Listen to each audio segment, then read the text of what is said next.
بسم اللہ الرحمن الرحیم، السلام علیکم۔ اس لیسن میں سورہ علم نشرہ کی تفسیر دیکھیں گے۔ تو ابتدا ہم جو ہے تفہیم القرآن سے کرتے ہیں، سید ابو العلا مودودی رحمۃ اللہ کی تفسیر سے۔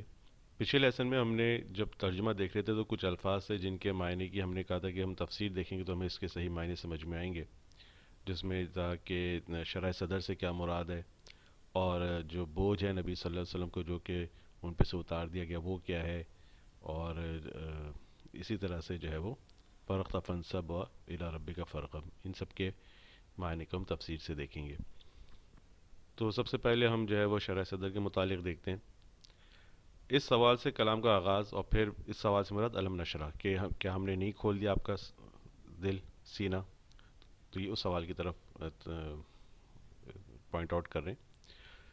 اس سوال سے کلام کا آغاز اور پھر بات کا مضمون یہ ظاہر کرتا ہے کہ رسول اللہ صلی اللہ علیہ وآلہ وسلم اس زمانے میں ان شدید مشکلات پر سخت پریشان تھے جو دعوت اسلامی کا کام شروع کرنے کے بعد ابتدائی دور میں آپ صلی اللہ علیہ وسلم کو پیش آ رہی تھیں۔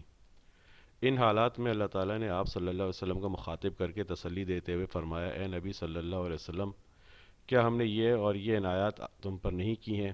پھر ان ابتدائی مشکلات پر تم کیوں پریشان ہوتے ہو؟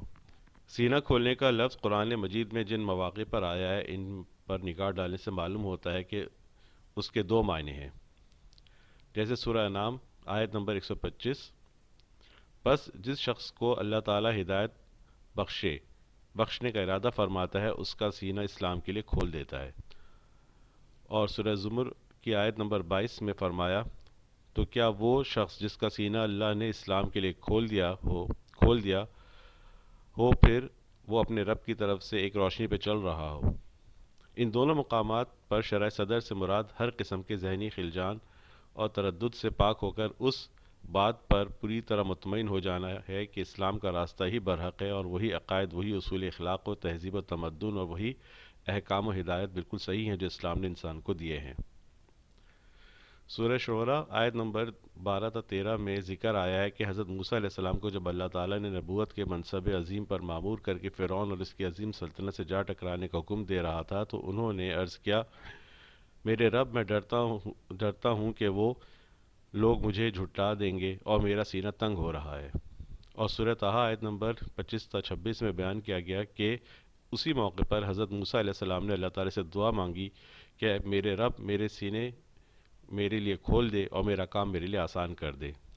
یہاں سینے کی تنگی سے مراد یہ ہے کہ نبوت جیسے کار عظیم کا بار سنبھالنے اور تنہا کفر کی ایک جابر و قاہر طاقت سے ٹکر لینے کی آدمی کو ہمت نہ پڑ رہی ہو، اور شرح صدر سے مراد یہ ہے کہ آدمی کو حوصلہ بلند ہو جائے، کسی بڑی سے بڑی مہم پر جانے اور کسی سخت سے سخت کام کو انجام دینے میں بھی اسے تامل نہ ہو، اور نبوت کی عظیم ذمہ داریاں سنبھالنے کی اس میں ہمت پیدا ہو جائے۔ غور کیا جائے تو محسوس ہوتا ہے کہ اس آیت میں رسول اللہ صلی اللہ علیہ وآلہ وسلم کا سینہ کھول دینے سے یہ دونوں معنی مراد ہیں۔ یا پہلے معنی کے لحاظ سے اس کا مطلب یہ ہے کہ نبوت سے پہلے رسول اللہ صلی اللہ علیہ وسلم مشرکین عرب، نصارہ، یہود، مجوس سب کے مذہب کو غلط سمجھتے تھے، اور اس حنیفیت پر بھی مطمئن نہ تھے جو عرب کے بعض قائلین توحید میں پائی جاتی تھی، کیونکہ یہ ایک مبہم عقیدہ تھا جس میں راہ راست کی کوئی تفصیل نہ ملتی تھی۔ لیکن آپ صلی اللہ علیہ وسلم کو چونکہ خود یہ معلوم نہ تھا کہ راہ راست کیا ہے، اس لیے آپ صلی اللہ علیہ وسلم سخت ذہنی خلجان میں مبتلا تھے۔ نبوت عطا کر کے اللہ تعالیٰ نے آپ صلی اللہ علیہ وسلم کو اس خلجان سے دور کر دیا اور وہ راہ راست کھول کر آپ صلی اللہ علیہ وسلم کے سامنے رکھ دی، جس سے آپ صلی اللہ علیہ وسلم کو کامل اطمینان قلب حاصل ہو گیا۔ دوسرے معنی کے لحاظ سے اس کا مطلب یہ ہے کہ نبوت عطا کرنے کے ساتھ اللہ تعالیٰ نے آپ صلی اللہ علیہ وسلم کو وہ حوصلہ، وہ ہمت اور وہ وسعت قلب عطا فرما دی جو اس منصب عظیم کی ذمہ داریاں سنبھالنے کے لیے درکار تھی۔ آپ صلی اللہ علیہ وسلم اس وسیع علم کے حامل ہو گئے جو آپ صلی اللہ علیہ وسلم کے سوا کسی انسان کے ذہن میں سما نہ سکتا تھا۔ آپ صلی اللہ علیہ وسلم کو وہ حکمت نصیب ہو گئی جو بڑے سے بڑے بگاڑ کو دور کرنے اور سنوار دینے کی اہلیت رکھتی تھی۔ بعض مفسرین نے شرح صدر کو شق صدر کے معنی میں لیا اور اس آیت کو اس موضع شق صدر کا ثبوت قرار دیا ہے جو احادیث کی روایت میں بیان ہوا ہے، لیکن حقیقت یہ ہے کہ اس موضع کے ثبوت کا مدار احادیث کی روایت پر ہے۔ قرآن سے اس کو ثابت کرنے کی کوشش صحیح نہیں ہے۔ عربی زبان کے لحاظ سے شرح صدر کو کسی طرح بھی شق صدر کے معنی میں نہیں لیا جا سکتا۔ علامہ آلوسی فرماتے ہیں کہ محققین کے نزدیک اس آیت میں شرح صدر کو شق صدر پہ محمول کرنا ایک کمزور بات ہے۔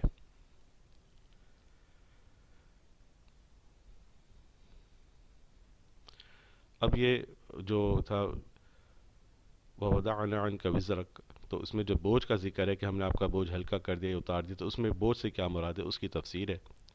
مفسرین میں سے بعض نے اس کا مطلب یہ لیا ہے کہ نبوت سے پہلے ایام جاہلیت میں نبی صلی اللہ علیہ وسلم سے کچھ قصور ایسے ہو گئے تھے جن کی فکر آپ صلی اللہ علیہ وسلم کو سخت گراں گزر رہی تھی، اور یہ آیت نازل کر کے اللہ تعالیٰ نے آپ صلی اللہ علیہ وسلم کو مطمئن کر دیا کہ آپ صلی اللہ علیہ وسلم کے وہ قصور ہم نے معاف کر دیے۔ لیکن ہمارے نزدیک یہ معنی لینا سخت غلطی ہے۔ اول تو لفظ وزر کے معنی لازماً گناہی کے نہیں، بلکہ یہ لفظ بھاری بوجھ کے لیے بھی استعمال ہوتا ہے، اس لیے کوئی وجہ نہیں کہ اس کو خواہ مخواہ برے معنی میں لیا جائے۔ دوسرے، حضور صلی اللہ علیہ وسلم کی نبوت سے پہلے کی زندگی بھی اس قدر پاکیزہ تھی کہ قرآن میں مخالفین کے سامنے اس کو ایک چیلنج کے طور پر پیش کیا گیا تھا۔ چنانچہ نبی صلی اللہ علیہ وسلم سے کفار کو مخاطب کر کے یہ کہلوایا گیا کہ میں اس قرآن کو پیش کرنے سے پہلے تمہارے درمیان ایک عمر گزار چکا ہوں، اور حضور صلی اللہ علیہ وسلم اس کردار کے انسان بھی نہ تھے کہ لوگوں سے چھپ کر آپ صلی اللہ علیہ وسلم نے کوئی گناہ کیا ہو، معاذ اللہ۔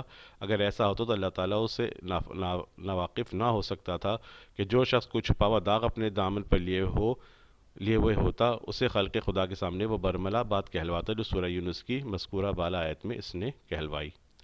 پس در حقیقت اس آیت میں وزر کے صحیح معنی بھاری بوجھ کے ہیں۔ اس سے مراد رنج و غم و فکر اور پریشانی کا وہ بوجھ ہے جو اپنی قوم کی جہالت اور جاہلیت کو دیکھ دیکھ کر آپ صلی اللہ علیہ وسلم کی حساس طبیعت پر پڑ رہا تھا۔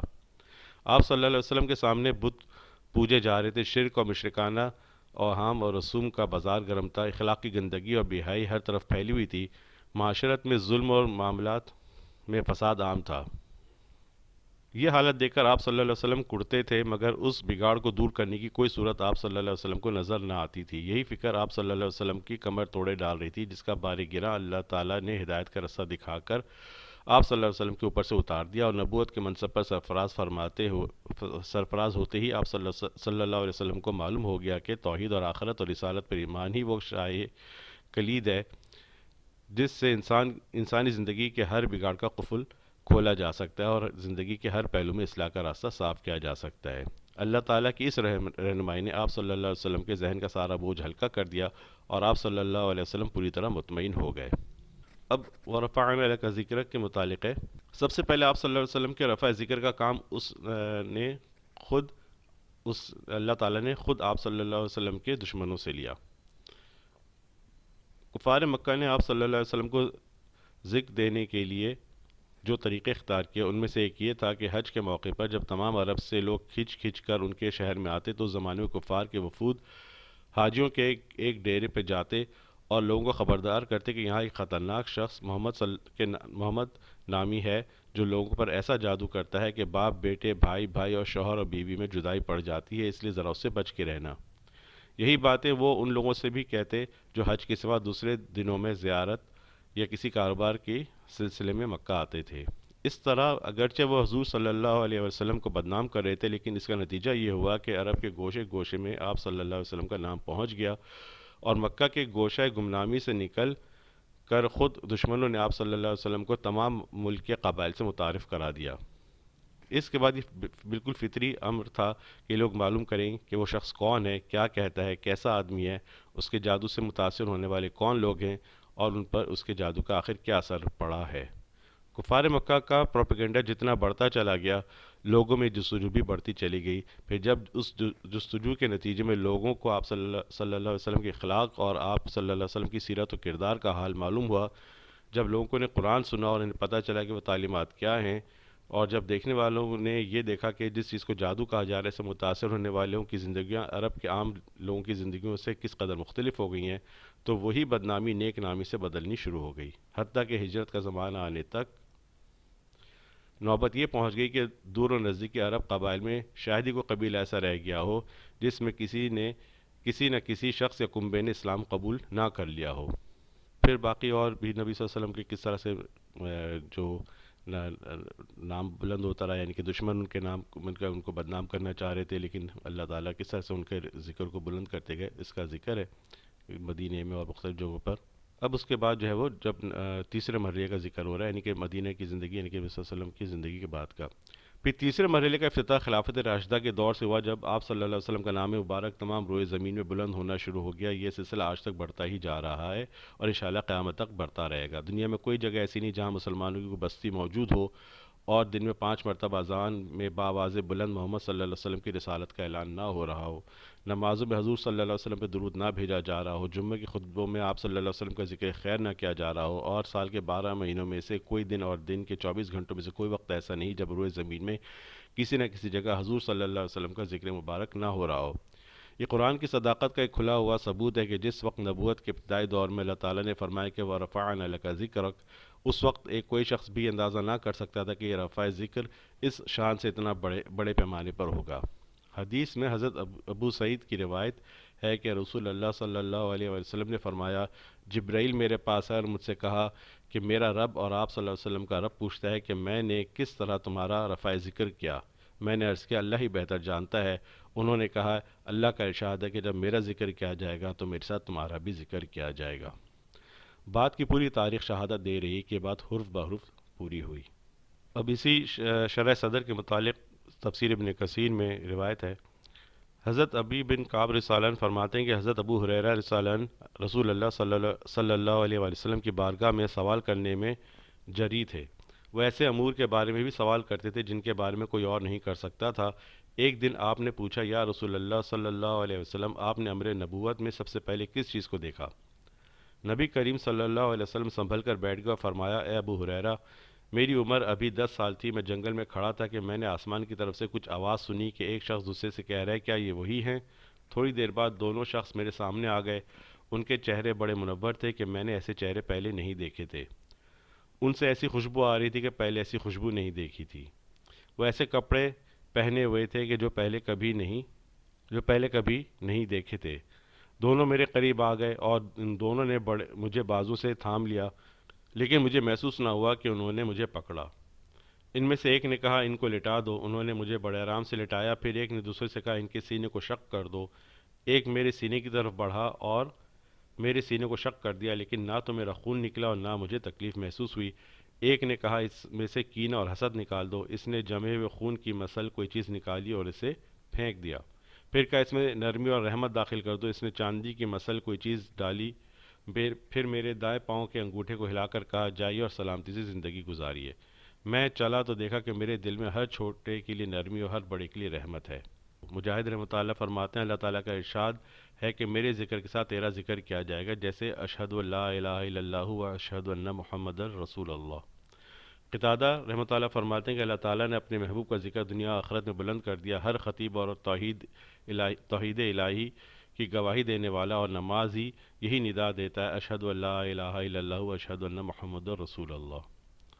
حضرت عباس رضی اللہ عنہ سے مروی ہے کہ رسول اللہ صلی اللہ علیہ وسلم نے فرمایا میں اپنے رب سے ایسا سوال کیا، اگر یہ سوال نہ کرتا تو اچھا تھا. میں نے عرض کی یا باری تعالیٰ، مجھ سے پہلے انبیاء میں سے کسی کے لیے تو نے ہوا مسخر کر دی، بعض مردوں کو زندہ کرتے تھے. اللہ تعالیٰ نے فرمایا اے محمد، کیا ہم نے تمہیں یتیم نہیں پایا؟ پھر ہم نے تمہیں اپنی آغوش رحمت میں جگہ دی.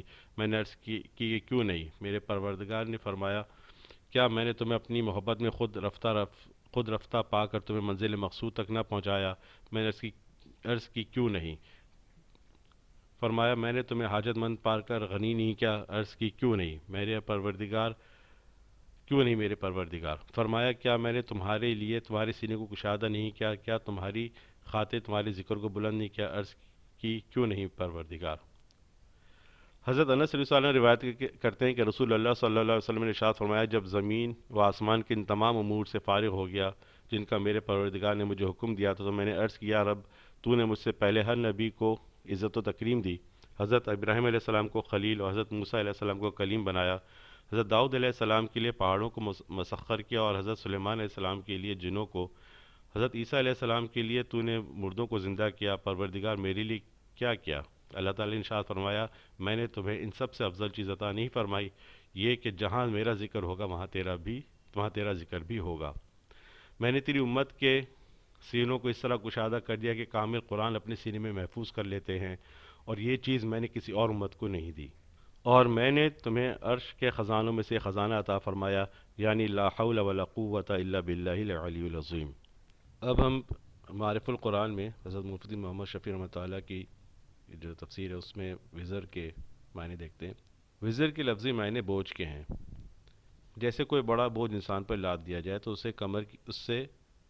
کی کمر جھک جاتی ہے۔ اس آیت میں ارشاد یہ ہے کہ وہ بوجھ جس نے آپ صلی اللہ علیہ وسلم کی کمر جھکا دی تھی، ہم نے اس کو آپ صلی اللہ علیہ وسلم سے ہٹا دیا۔ وہ بوجھ کیا تھا؟